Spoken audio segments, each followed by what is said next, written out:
Halo Tribuners, senang sekali saya Tanita Patesina bisa menjumpai Anda di Tribun Ambon hari ini edisi 2 Februari 2023. Selama beberapa menit ke depan, kami akan menghadirkan sejumlah informasi terupdate dari kota Ambon dan sekitarnya. Inilah Tribun Ambon hari ini, kita mulai dengan berita pertama. Sarang judi dan narkoba Pasar Lama Ambon segera digusur. Pasar lama yang terletak di kawasan Honipopu, Kecamatan Sirimau, Kota Ambon akan digusur.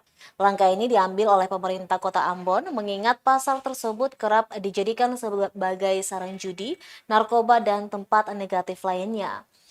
Menurut penjabat Wali Kota Ambon, Bodewi Notimena mengatakan tidak lagi ada sosialisasi ataupun dialog dengan warga yang masih menempati kawasan itu. Sebab sebelumnya rencana pembongkaran ini telah dibicarakan jauh hari dan sudah mendapatkan kesepakatan bersama. Sekretaris Dewan DPRD Provinsi Maluku itu juga mengaku usai pembongkaran, pemerintah Kota Ambon selanjutnya akan mengambil alih kawasan itu untuk kemudian didesain menjadi tempat yang lebih bermanfaat. Sementara untuk Pasar Gambus, Bodewin menyatakan pemerintah Kota Ambon memberikan kelonggaran waktu hingga 31 Desember 2023 mendatang.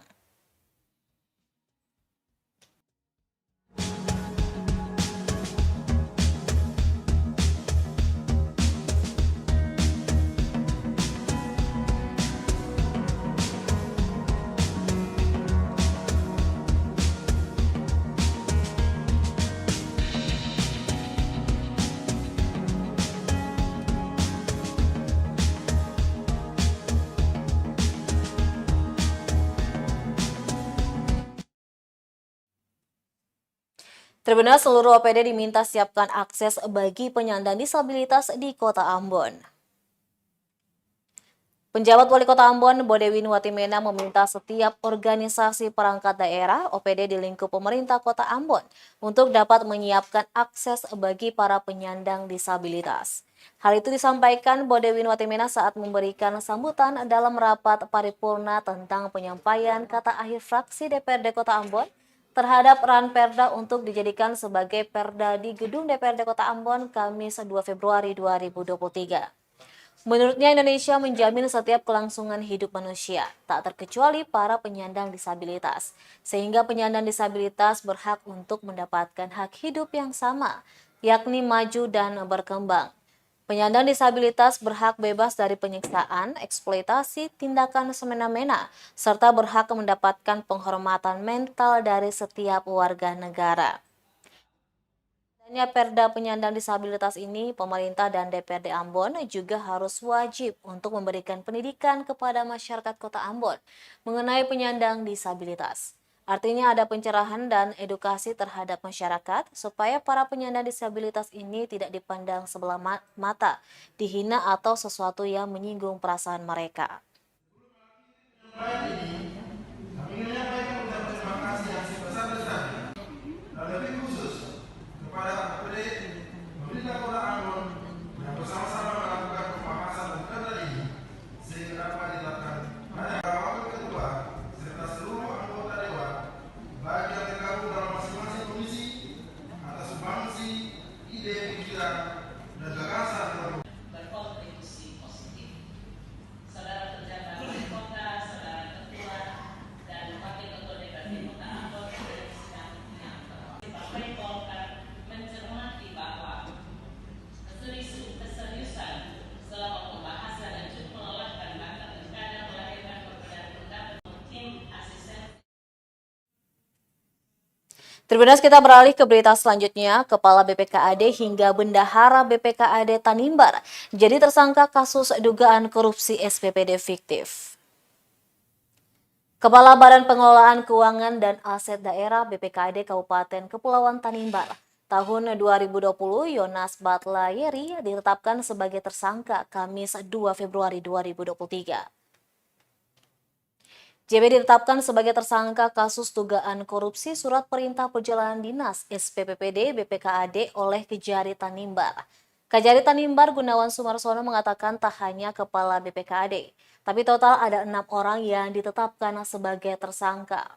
Keenam tersangka lainnya yakni MGB selaku Sekretaris BPKAD, KYO selaku Kabid Perbendarahan BPKAD, LM selaku Kabid Akuntansi dan Pelaporan BPKAD, serta berinisial LEL selaku Kabid Aset BPKAD dan KS selaku Bendahara Pengeluaran BPKAD. Lanjut dijelaskan Gunawan, penetapan keenamnya sebagai tersangka usai tim penyidik menemukan bukti kuat. Lanjutnya, berdasarkan hasil audit Inspektorat Kabupaten Kepulauan Tanimbar, negara mengalami kerugian keuangan negara hingga Rp6.682.072.402. Nilai kerugian keuangan negara berdasarkan laporan hasil audit perhitungan kerugian keuangan negara oleh Inspektorat Daerah Kabupaten Kepulauan Tanimbar terhadap dugaan penyalahgunaan keuangan negara dalam penggunaan anggaran perjalanan dinas pada BPKAD Kabupaten Kepulauan Tanimbar tahun anggaran 2020. Keenamnya dikenakan pasal berlapis, yakni Primer Pasal 2 Ayat 1, Junto Pasal 18 Ayat 1, 2, dan 3, Undang-Undang Nomor 31 Tahun 1999 tentang Pemberantasan Tindak Pidana Korupsi, sebagaimana telah diubah dan ditambah dengan Undang-Undang Nomor 20 Tahun 2001 tentang perubahan atas Undang-Undang Nomor 31 Tahun 1999 tentang Pemberantasan Tindak Pidana Korupsi, Junto Pasal 55 Ayat 1 ke 1 KUH Pidana, serta subsidiar Pasal 3 Junto Pasal 18 Ayat 1, 2, dan 3 Undang-Undang Nomor 31 Tahun 1999. MSI 6 KSSI sebagai tersangka dalam perkara dugaan tindak pidana korupsi dalam penggunaan anggaran perjalanan dinas pada Badan Pengelolaan Keuangan dan Aset Daerah Kabupaten Kepulauan Tanimbar tahun anggaran 2022 yang lalu. Kami penyidik di Kejaksaan Negeri Kabupaten Kepulauan Tanimbar sudah melakukan penyidikan terhadap dugaan tindak pidana korupsi dalam penggunaan anggaran perjalanan dinas. Selanjutnya, Tribuners laga Maluku FC versus Latulua FC. Ramai penonton di lapangan sepak bola Lantamal 9 Ambon. Laga Maluku FC versus Latulua FC pada putaran Liga 3 Maluku.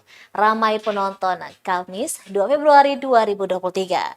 Pertandingan yang terjadwal mulai pukul 14:15 waktu Indonesia Timur ini berlangsung di lapangan Lease, Lantamal 9, Halong, Kota Ambon. Kepada Tribunambon.com, salah seorang penonton mengaku rela menempuh jarak jauh demi menyaksikan tim kesayangannya bermain. Berdasarkan pantauan pada menit-menit awal pertandingan, Maluku FC terlihat menguasai jalannya pertandingan. Sedangkan Latulua FC yang mengenakan jersey kuning hitam juga tak akan mengalah.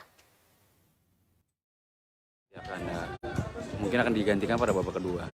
Nah, pada babak pertama ini Maluku FC masih pada skor 0 dan juga Latulua FC masih pada skor 0. Mereka Maluku FC mengenakan pada jersey kebanggaan mereka yang berwarna merah, sedangkan Latulua FC yang berada pada sisi. Mereka menghindari panasnya terik matahari karena kick off ini berlangsung sekitar jam 2:30 di mana matahari sedang panas-panasnya. Para penonton menghindari tribun yang tidak beralasan. Makin dekat, inilah official drawing group perebutan Piala Liga Angkatan Season 2 Kota Ambon. Pendaftaran Liga Futsal Angkatan Season 2 resmi ditutup pada 31 Januari 2023 kemarin. Liga bergengsi untuk tiap perwakilan angkatan ini merupakan puncak pertandingan antara angkatan di Kota Ambon. Pada Liga Futsal Angkatan Season 2 terdapat sekitar 21 angkatan yang siap maju dengan perwakilan pemain terbaik pastinya. Di antara 21 klub angkatan itu berjejer mulai angkatan legend 90-an hingga dengan angkatan sekolah menengah akhir SMA yang baru lulus pada 2022. Semua tim itu dibagi menjadi 4 kategori dan 7 grup demi memperebutkan predikat juara antar angkatan. Berikut adalah grup yang dibagi berdasarkan kategori. Pada kategori pertama telah bersiap 2 grup A dan B. Grup A yakni Liberty 01, Alcatraz 00, Restless 03, Di grup B ada Arogan 06, The Legend 90, MT5 05, Chelsea 02. Dan pada kategori 2 terdapat grup C yaitu Estudiantes 07, Zero Egg 08, Fraternity 09, Diaspasial 10, dan di kategori 3 terdapat 2 grup yakni grup D, 14, 14, Altizorla 16, Condesim 15, dan di grup E ada Odesima 12, 11 Ambone 11, Basudara 13. Dan kategori 4 juga terdapat 2 grup, yakni grup F, Fasto Verenigen 19, Metamorph 18, Nevarius 20, dan di grup G ada Ventuna 21, Senvios 22, Infinity 17. Adapun pembukaan pertandingan ini akan berlangsung pada 4 Februari 2023 di lapangan futsal Gor HKVC Tantui, Kota Ambon.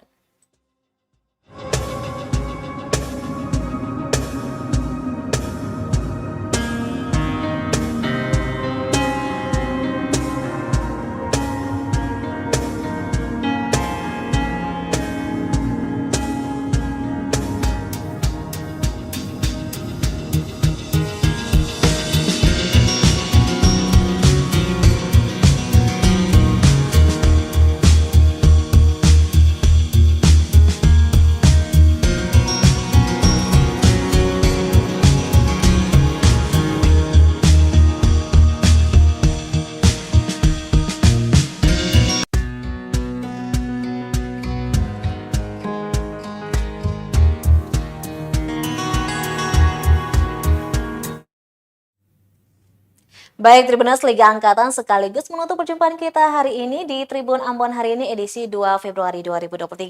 Saya Tanita Petesina beserta kru yang bertugas undur diri. Sampai jumpa lagi dan amato. Terima kasih sudah nonton. Jangan lupa like, subscribe, dan share ya.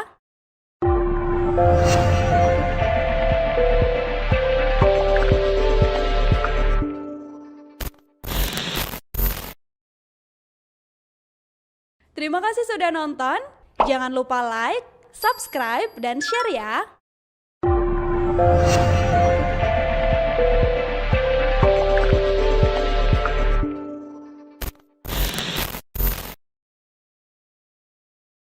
Terima kasih sudah nonton. Jangan lupa like, subscribe, dan share ya.